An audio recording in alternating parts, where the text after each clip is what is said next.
నమస్కారం. Welcome to I dream ధర్మ మార్గం విత్ విజిత కార్యక్రమానికి స్వాగతం. అయితే సంకష్టహర చతుర్థి, మనం ఏ పూజ చేసినా కూడా తొలి పూజ వినాయకునికి చేయాలంటారు. మరి అటువంటి వినాయకునికి సంబంధించిన ఒక రోజు ఏదైనా ఉంది అని అంటే మనందరికీ తెలిసింది సంకష్టహర చతుర్థి. ఆ రోజున మనందరం కూడా వినాయకునికి రకరకాల పూజలు చేస్తుంటాము, ఉపవాసం ఉంటూ ఉంటాము. ఇలాంటి రకరకాల ఆచారాలు అయితే మనం పాటిస్తూ ఉంటాం. అసలు నిజంగా ఆ రోజున చేయాల్సిన విధి విధానాలు ఏంటో ఇప్పుడు వారితో మాట్లాడి తెలుసుకుందాం. ప్రస్తుతం మనతో పాటు ఉన్నారు ఋగ్వేద అధ్యాపకులు, ప్రవచనకర్త, ప్రముఖ ఆధ్యాత్మికవేత్త సంతోష్ కుమార్ గణపతి గారు. ఇప్పుడు వారితో మాట్లాడి మరిన్ని విషయాలు తెలుసుకుందాం. నమస్కారం అండి. నమస్కారం అండి. మంగళం మహత్వం. అయితే సంకష్టహర చతుర్థి చాలామంది ఇది ఒక వ్రతంలా కొన్ని మాసాల పాటు ఆచరించే వాళ్ళు ఉంటారు. కొంతమంది అప్పటికప్పుడు ఆచరించి దాన్ని వదిలేసే వాళ్ళు ఉంటారు. అసలు ఈ సంకష్టహర చతుర్థి రోజు వినాయకుడిని ఆరాధిస్తూ ఉంటారు. ఆరాధించడం వల్ల కలిగే ఫలితం ఏంటి? నిజంగా ఇది వ్రతంలా ఆచరించాలా, లేదు అంటే మనం ఒక సంకల్పం చెప్పుకొని దాని ప్రకారంగా వెళ్తే బాగుంటుందా? ఆ రోజున ఎటువంటి విధి విధానాలు ఆచరించాల్సి ఉంటుంది? మనం సంకష్టహర గణపతి అంటామండి. గణపతికి 32 రూపాలు మనకు కనిపిస్తాయి. అన్ని పురాణాల్లోనూ మనం చూసినప్పుడు 32 గణపతులు, కొన్ని చోట్ల షోడశ గణపతులు అంటే 16 గణపతులు కూడా మనం చూస్తూ ఉంటాం. 32 గణపతుల్లో 32వ గణపతి పేరు సంకష్టహర గణపతి. ఆయననే సంకటహర గణపతి అని కూడా మనం అనొచ్చు. పెద్దగా రెండు శబ్దాల్లో పెద్దగా తేడా ఉండదు. సంకటహర గణపతి, సంకటము అంటే దుఃఖం, హరము అనంటే దానిని పోగొట్టడం, దుఃఖాన్ని పోగొట్టే గణపతి సంకటహర గణపతి అనేది ఇక్కడ మనకి అర్థం అండి. సంకటహర గణపతి వ్రతము అనంటే ఏమిటి అనంటే, మనకు ఏదైనా దుఃఖం ఉంటే ఆ దుఃఖాన్ని పోగొట్టుకోవడం కోసం చేసేటటువంటి వ్రతమే ఈ వ్రతం. దుఃఖము అంటే బాధ, ఏదైనా బాధో కష్టమో, ఇంతే మన భాషలో చెప్పాలంటే. ఏదైనా ఒక కష్టం నుండి మనం బయటపడాలంటే సంకష్టహర గణపతి వ్రతాన్ని చేసుకుంటే తప్పక బయటపడతాం. ఇది వ్రతం అంటే ఇందాక నేను అన్నట్టుగా ఆ ఒక్కరోజు మాత్రమే పరిమితం అయి ఉంటుందా, లేదంటే కొన్ని నెలల పాటు, రోజుల పాటు అలా ఆచరించాలి? దీనికి కొన్ని నియమాలు చెప్పారండి. సంకష్టహర గణపతి వ్రతం అనేది ఒక చెవితి నాడు మొదలుపెట్టి 21 సంవత్సరాల పాటు చేయడం అనేది ఒక దీక్ష ఉంది. అది మొదలు పెట్టడం కూడా శ్రావణ మాసంలో కృష్ణపక్ష చెవితి నాడు మొదలు పెట్టాలి. 21 సంవత్సరాలు తీసుకునేవాళ్ళు.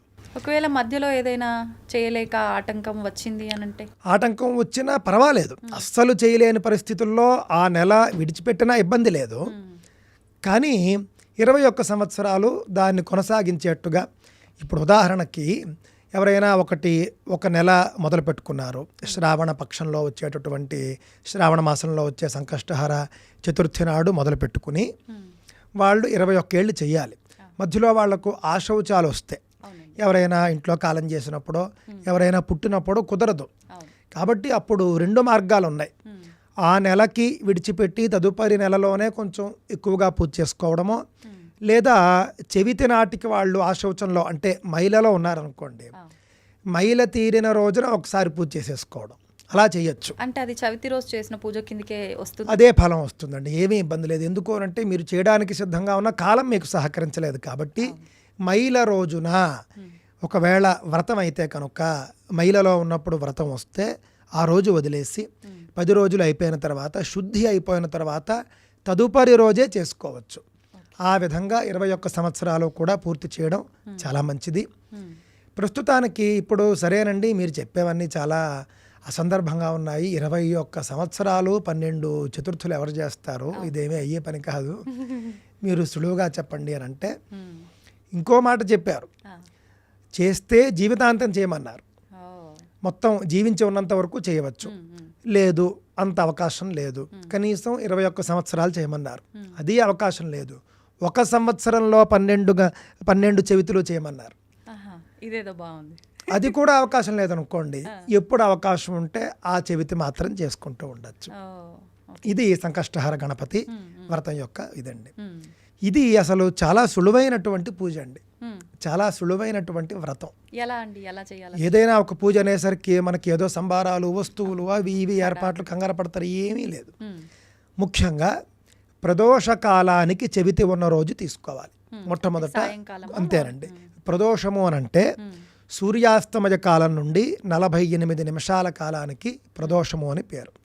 ఉదాహరణకు 6 గంటలకి సన్సెట్ అనుకోండి, సూర్యాస్తమయం అనుకోండి, 6:48 వరకు మీకు ప్రదోషకాలం ఉంటుంది. కావున ప్రదోషకాలంలో చేయవలసినటువంటి పూజ కాబట్టి ప్రదోషకాలానికి చెవితి ఉండేట్టు చూసుకోవాలి. ఏదైనా ఒక మాసంలో కృష్ణపక్షంలో ప్రదోషకాలంలో చెవితి ఎప్పుడుంటే అది సంకష్టహర చతుర్థి అని పిలువబడుతుంది. అందుకే మీకు తదియ రోజే వచ్చేస్తుంది. ఎందుకనంటే తదియ మధ్యాహ్నం వరకు ఉంటుంది, సాయంకాలానికేమో చెవితి ఉంటుంది. సాయంత్రం 4 వరకు తదియ ఉండి ప్రదోషకాలానికి చెవితి ఉన్నప్పుడు మీకు ఆ రోజునే సంకష్టహర చతుర్థి వచ్చేస్తుంది.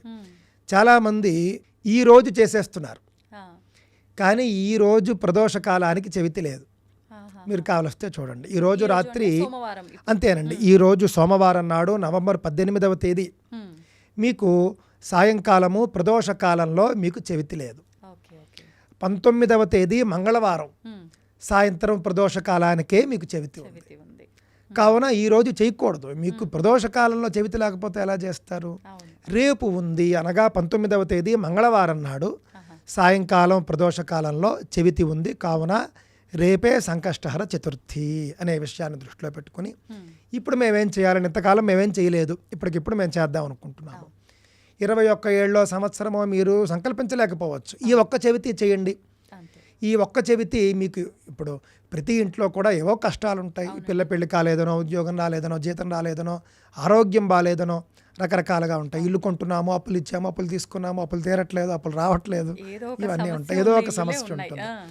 ఆ యొక్క సమస్యను దృష్టిలో పెట్టుకుని ఈ సమస్య పోవడం కోసం నేను సంకష్టహర చతుర్థి వ్రతాన్ని చేసుకుంటున్నాను అని మనస్సులో ముందుగా అనుకోవాలి. ముందు రోజు అనుకోవచ్చు. అనుకున్న తర్వాత సంకష్టహర చతుర్థి రానే వచ్చింది.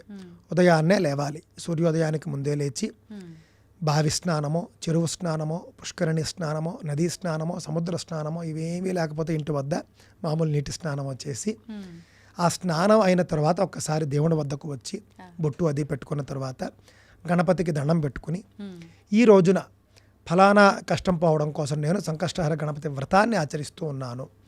ఓ గణేష, నా యొక్క వ్రతం నిర్విఘ్నంగా పూర్తయ్యేట్టు చూడు అని ఆయనకే చెప్పుకుని వ్రతం రోజున స్నానం చేసినప్పుడు ఒక ముఖ్యమైనటువంటి ప్రాక్టీస్ ఉందండి. ఏంటి అని అంటే, మామూలుగా స్నానం చేసేయడం కాకుండా మనం సబ్బు రాసుకుంటాం చూసారా, సబ్బుకు బదులుగా నువ్వులతో స్నానం చేయమన్నారు. నువ్వులే? అవునండి. అంటే తెల్ల నువ్వులు ఉంటాయన్నమాట అండి. తెల్ల నువ్వులు పొట్టు తీసుకుని, మనకి పొట్టు తీసుకుని బయట దొరుకుతూనే ఉన్నాయి, అవి తెచ్చేసుకుని అవి మనం ఒక బౌల్లో పెట్టుకుని ఆ తెల్ల నువ్వులతో ఒళ్ళంతా కూడా రాసుకుని, అంటే ఒళ్ళంతా కూడా రుద్దుకుంటూ స్నానం చేయాలి. ఎందుకండి ఇలా? దీనివల్ల మనకు ఉన్నటువంటి అనేక దోషాలు, కష్టాలు హరింపబడతాయి. కొంచెం నువ్వులు అనేటటువంటివి శాస్త్రీయంగా కూడా చాలా గొప్పవి. దాని వెనుక కూడా అనేక రహస్యాలు దాగి ఉంటాయి. ముఖ్యంగా ఏమిటి అని అంటే, శారీరక దోషాలు పోతాయి, మనలో ఉన్నటువంటి దరిద్రం పోతుంది, దుఃఖం పోవడానికి ఒక మెట్టు మనం ఎక్కిన వారం అవుతాం. తిల స్నానం అంటారండి దీన్ని? అంటే తిల స్నానం అనొచ్చు, తప్పులేదు. ఎందుకు అనంటే తిలైహి స్నాత్వా అని అక్కడ ఉంది, తిల స్నానం అని చెప్పవచ్చు. కాకపోతే తెల్ల నువ్వులు అనే విషయాన్ని దృష్టిలో పెట్టుకోవాలి. పెట్టుకుని చక్కగా మామూలు స్నానంలో మనం సబ్బుకు బదులు ఇది వాడాలంతే ఆ రోజున. దాంతో మీకు వ్రతం మొదలవుతుంది. దేవుడి దగ్గరికి రావడం, ఇందాక చెప్పినట్లుగా సంకల్పం చేసుకోవడం. ఆ సంకల్పం మంత్రోక్తంగా అయినా కావచ్చు, లేకపోతే ఈ విధంగా నోట మాటతో అయినా సరే ఈ రోజు నేను చేసుకుంటున్నాను అని చెప్పవచ్చు. చెప్పిన తర్వాత ఆ రోజంతా ఉపవాసం ఉండాలి, సాయంత్రం వరకు ఉండి సాయంత్రం లోపలే పూజకు సంబంధించినటువంటి ఏర్పాట్లు చేసుకోవాలి. పువ్వులు అవన్నీ కూడాను. ముఖ్యంగా గణపతికి ఇష్టమైనటువంటివి ఎర్రని పువ్వులు, అవి సంపాదించుకోవచ్చు. ఏవైనా సరే, అంటే మన కల్పంలో చెప్పినవి సహజంగా కరవీరం అంటాము, ఎర్రగన్నేరు పువ్వులు, ఇవి గణపతికి బాగా ఇష్టం. గరిక, దూర్వాయుగ్మములు అంటారు, అవి. తెల్ల జిల్లేడు పువ్వులు, ఈ మూడు ముఖ్యంగా మనం గణపతికి పూజ చేస్తాం. ఇవి మూడిట్లో ఏదో ఒకటి సంపాదించుకోవచ్చు, అవకాశం ఉంటే మూడు సంపాదించుకోవచ్చు. గన్నేరు పువ్వులు తెచ్చుకున్నప్పుడు మాత్రం గులాబీ రంగువి ఉండకుండా చూసుకోండి. కొంచెం చాలామంది ఇబ్బంది పడుతున్నారంటే గన్నేరు అనేసరికి తెలియక అవి పింక్ కలర్లో ఉన్నవి ఇచ్చినా కూడా తీసుకెళ్ళిపోతున్నారు. అవును. అలా కాకుండా ఎర్రగా ఉన్నటువంటి గన్నేరే మనకి అసలైన వాటి కింద మనకి లెక్క. ఈ పింక్ అసలు పూజ ఈ పింక్ ఇవి కొంచెం హైబ్రిడ్ అని నా అభిప్రాయం. అందువల్ల వాటిని పక్కన పెట్టి ఏవి దొరకకపోతే సరే, కానీ ఇవి దొరికినప్పుడు ఎర్రటి గన్నేరు తెచ్చుకోండి. ఎర్రటి గన్నేరు పువ్వులు, గరిక, అదేవిధంగా తెల్ల జిల్లేడు పువ్వులు, ఈ 3 ఏర్పాట్లు చేసుకుని సాయంత్రం లోపల అన్నీ సర్దుకుని సాయంకాల పూజకు నైవేద్యానికి ముఖ్యంగా మోదకాలు చేసుకోవాలి. మోదకాలంటే ఏమిటి అని అంటే కనుక మన తెలుగు రాష్ట్రాల్లో బాగా చేస్తూ ఉంటారండి. కజ్జికాయలు అని అంటారు. కజ్జికాయలు అని అంటే ఒక బియ్యపు పిండితో చేసినటువంటి ఒక పేస్ట్ లాంటిది ఉంటుంది. దాని లోపల ఒక రకమైనటువంటి పిండిని పెట్టి దీనిని ఆవిరి పడతారు. ఇదైనా కావచ్చు. అదే విధానంలో నెయ్యిలో వేయించడం కూడా ఉంది. కావున ఈ రెండిట్లో ఏదో అవకాశం ఉంటే అది. నెయ్యిలో వేయించడం, కొంతమంది నూనెలో వేయించేస్తున్నారు. నెయ్యిలో వేయించాలి లేదా ఆవిరి పట్టాలి. ఆ యొక్క బియ్యపిండి మిశ్రమం ఏదైతే ఉందో దాని లోపల నువ్వుల స్టఫ్ ఉండాలి. అది ఇంపార్టెంట్ అండి. నువ్వుల స్టఫ్ పెట్టి ఆ యొక్క మోదకాలు తయారు చేసుకోవాలి. కనీసంలో కనీసం 10 తయారు చేసుకోవాలి. 5 స్వామికి నైవేద్యం చేసుకోవడానికి, 5 వాయనం ఇవ్వడానికి. వాయనం ఎవరికి ఇవ్వాలి అని అంటే మన ఇంట్లో పూజ చేయించినటువంటి పంతులు గారికే ఇవ్వాలి. అంతేనండి. 5 అంటే 10 కూడా మీరు గణపతికి నైవేద్యం చేయాలి. 5 ఆయనకి వాయనం ఇచ్చేసేయాలి. 5 ఎలాగో మీరు గణపతికి నైవేద్యం చేసి ఉంటారు కాబట్టి వ్రతం చేసుకున్న వాళ్ళు తినాలి. ఆ పూట ఇవి తిని ఉండిపోవాలి. ఇంకా రాత్రి వేరే భోజనం ఏది కూడా చేయకూడదు. ఖచ్చితంగా ఇది పురోహితుల సమక్షంలోనే చేయాలండి. ఎవరికి వాళ్ళు చేసుకుంటే మనకు అవకాశం ఉంటే చేస్తారు. ఇప్పుడు చాలామంది శక్తి ఉన్నవారు మేము పండితులతోనే చేయించుకుంటామండి అనుకున్న వాళ్ళు చేయించుకోవచ్చు. లేని వాళ్ళు చక్కగా సంకష్టహర గణపతి వ్రతం అనేది అందరికీ అందుబాటులోనే ఉంటూనే ఉన్నాయి. పీడిఎఫ్లు అవిని పెట్టుకుని చేసుకోవచ్చు, చేసుకోకూడదని లేదు. కానీ పురోహితుడి సమక్షంలో అయితే కనుక కొంచెం వైదికంగా శాస్త్రీయంగా జరుగుతుంది. మంత్రం ఉంటుంది. మనం కూడా ఆయనకి మరి ఉపాయనం అంటే వాయనం దానం ఇస్తాం కదా, ఆ దానం వల్ల కొంత ఫలం వస్తుంది. ఈ మోదకాలతో పాటు వాళ్ళకి ఇంకేం ఇవ్వాల్సి ఉంటుంది? మనం తాంబూలంలో మన శక్తిని బట్టి సంభావన ఇచ్చుకుంటే బట్టలు, ఇంకా వాళ్ళ ఇష్టం ఏదైనా శక్తిని బట్టే, అంతకుమించి ఇంకేం లేదు. కాకపోతే అండి నేటి రోజుల్లో స్వామి మీరు ఎలా అంటారు, మేము ఎవరినైనా పండితుల్ని పిలుద్దాం అంటే వేలకు వేలు అడుగుతారు, కానీ వచ్చినా కూడా చేయరు, డిమాండ్ చేస్తారు, అది ఇది అని అంటే మీ శక్తిని బట్టి ఇస్తామని చెప్పండి. ఆ శక్తికి వచ్చే వాళ్ళతో చేయించుకోండి. లేదు అని అంటే మీరే చేసుకోండి. చేసుకోవడం ముఖ్యం. మీ ప్రయత్నం మీరు చేశారు, మీకు సాధ్యం కాలేదు, మీరు చేస్తే దేవుడు తీసుకోవడం ఏం లేదు, బ్రహ్మాండంగా స్వీకరిస్తాడు. అందులో చెప్పిన విధంగా మీరైనా సరే పూజ చేసుకోండి. ఈ పూజ కూడా సాయంత్రం సూర్యాస్తమయం తరువాత ప్రదోష కాలంలో చేసుకోవాలి. ప్రదోష కాలంలో కనీసం సంకల్పమైన ప్రారంభించేట్టుగా చేసుకుంటే మంచిది. మొత్తం పూజ అది పూర్తి చేసుకుని చంద్రోదయం అయిన తర్వాత, చంద్రోదయ సమయం ఉంటుంది, అయిన తర్వాత వ్రతంలో భాగంగానే చంద్రుడికి అర్ఘ్యం ఇవ్వడం అనేటటువంటి ఒక విధానం ఉంటుంది పూజ అనంతరం. అందులోనండి అంటే పూజ చేసిన తర్వాత అందులో నామాలు అవి ఉంటాయి. ఆ నామాలు అవి చెప్పుకుని మీరు చంద్రుడికి అర్ఘ్యం ఇవ్వడంతో మీకు పూజ పూర్తవుతుంది. వాయనము, అర్ఘ్యము, మీరు ప్రసాదాన్ని తీసుకోవడంతో వ్రతం పూర్తవుతుంది.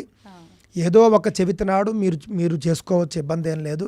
21 సంవత్సరాలు దీక్ష తీసుకుంటాను అని అంటే కనుక మీరు శ్రావణ కృష్ణ చవితిలోనే మీరు అది ప్రారంభించాలి. అలా అయితేనే అంతే. అవునండి, అంతే.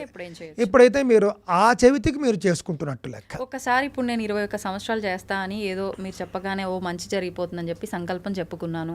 ఒక 5-10 సంవత్సరాలు చేసిన తర్వాత ఇంకా నేను చేయలేను, నాకు కుదరట్లేదు అనిపించింది, మధ్యలో స్టాప్ చేయొచ్చు అంటారా? మధ్యలో ఆపే పక్షంలో అలా ఆపడం అనేది భావ్యం కాదు. ఎందుకు అని అంటే భగవంతుడి వద్ద మనం మొక్కుకునే మొక్కది, మొక్కును మనం ఎప్పుడూ కూడా తప్పకూడదు. అంటే అక్కడ ఉద్దేశం ఏమిటంటే మనం ఆయనకి వాగ్దానం చేసాం, ఆ వాగ్దానాన్ని మనం నిలబెట్టుకోవాలి. అసలు చెయ్యలేనటువంటి శారీరక స్థితి వచ్చేస్తే ఆవిడ ఏం చేయలేడు, ఇంక పూర్తి మంచం మీద ఉన్నాడు, ఆయన దిగలేడు. సో ఆయన వల్ల కాదు. ఇంకా అలాంటప్పుడు ఏం చేయాలి అని అంటే కనుక ఆయన నామాలు చదువుకోవచ్చు. ఇంకో మార్గం ఉంది, ఎవరితోనైనా ఆయన పేరుతో చేయించవచ్చు. ఇది ఒక మార్గం. అందుకే పురోహితులతో చేయించుకోవడం కూడా ఉంది. ఆలయాల్లో మన పేరు మీద చేయించడం అనేది అలా వచ్చింది. అస్సలు చేయలేను, ఇంకా నా వల్ల కాదు అన్నప్పుడు నా తరపున కాస్త ఈ పూట చేసి పెట్టండి అయ్యా. ఇంత వ్రతము కూడా అతను చేయాలి మీ తరపున, పురోహితుడనే కాదు, కొడుకు చేయవచ్చు. అంటే మగవారు కూడా చేయొచ్చా అండి ఈ వ్రతం? చేయవచ్చండి. అంటే నేను ముఖ్యంగా వాళ్ళని ఉద్దేశించి చెబుతూ ఉన్నాను. ఆడవాళ్ళు కూడా చక్కగా చేసుకోవచ్చు, అందరూ చేసుకోవచ్చు. చేసుకోలేని వాళ్ళంటే ఈ మీరు చెప్పిన విధంగా సగంలో ఆపేయాల్సిన పరిస్థితి వస్తే ఆపకుండా మన తరపున ఇంకొకరు చేసేట్టుగా పెట్టాలి.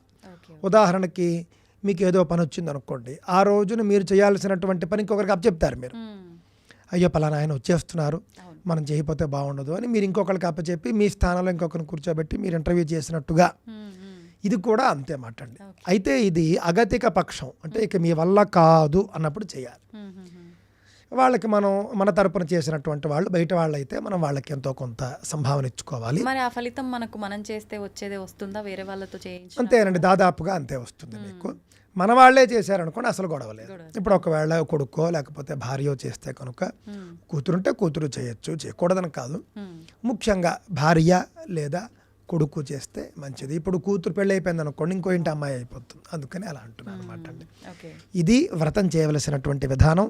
తప్పక కష్టాలతో బాధపడుతూ ఉన్నవారు సంకష్టహర గణపతి వ్రతాన్ని చేయండి, కష్టాలను పోగొట్టుకునే ప్రయత్నం చేయండి. అయితే ఆ రోజు ఇంకా భోజనం చేయకూడదు, మనం ఏదైతే మోదకాలు ప్రసాదం అంతేనండి, ఇంకేమీ ఇంకా ఆ రోజు మోదకాలు తప్ప ఇంకేమీ తినకూడదు. మరి మరుసటి రోజు ఈ ఉపవాసాన్ని ఎప్పుడు ముగించాలి? మరుసటి రోజు ఉదయం, అంటే ఇంకా దానికి విధి విధానాలు ఉన్నప్పటికీ కూడా అంత అవసరం లేదు. మరుసటి రోజు ఉదయాన్నే స్నానం చేసి ఒక్కసారి గణపతికి నమస్కారం చేసుకుని సూర్యోదయం తర్వాత భోజనం చేయవచ్చు. ఓకే, మీరు చెప్పినట్టుగా పెద్ద హడావిడి అదంతా ఏమీ లేదు, అవసరం లేదు. మీరు షోడశోపచార పూజా సామాగ్రి, మోదకాలు, పువ్వులు, ఇంతే కదండి చెప్పింది, ఇంకేమున్నాయి ఇందులోని. మీ ఖర్చు కూడా 500 దాటదు. అవును, పోనీ మహా అంటే 1000. అంతే. మీరు పువ్వులు కాస్ట్ అండి బాగాను అని అంటే 1000 రూపాయలతో మీకు వ్రతమే అయిపోతుంది. అక్కడ మనకు పెద్ద కాస్ట్ ఉండే పువ్వులు కూడా ఏం లేవండి, జిల్లేడు పువ్వులు మనం మీకు దొరికేటటువంటి అంతే. ఈ పువ్వులు, ఎర్రటి పువ్వులు ఒకటే కొనుక్కోవాలి, గన్నేరు పువ్వులు. ఆ విధంగా చక్కగా చేసుకోవచ్చు. ఖర్చు తగ్గించుకుని కూడా చేసుకోవచ్చు. ఒకవేళ పండితుడిని పెట్టుకుంటే గంట సేపు పూజ చేయించుంటాడు కాబట్టి మీ యొక్క ప్రాంతాన్ని బట్టి 1000 రూపాయలతో మొదలుపెట్టి మీరు శక్తిని బట్టి ఇచ్చుకోవచ్చు. మళ్ళీ ఆ రోజు ఆలయానికి వెళ్ళాల్సిన అవసరం ఏదైనా ఉందా? ఆలయం దగ్గరలో గణపతి ఆలయం ఉంటే మీరు వెళ్ళవచ్చు. ఇంట్లోనే మీరు గణపతిని ఆవాహన చేసి పూజ చేసుకున్నప్పుడు వెళ్ళి తీరాలని ఏం లేదు, వెళితే మంచిదే. సంతోషం అండి, చాలా చక్కగా వివరించారు, ధన్యవాదాలు. స్వస్తి.